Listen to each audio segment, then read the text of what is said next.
these two bits on this side open to the inside. This little pair of scissors on the outside. Similar these 3 pieces fold inwards. And then this knife, which when you open it all the way out, clicks and locks. And if you want to put it back into place, press on this little guy right here. And that locks in.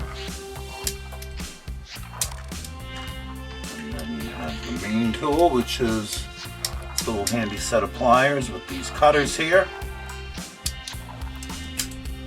And so all in all, not a bad little doodad to have in the car or in the toolbox or even on your person with this handy belt loop.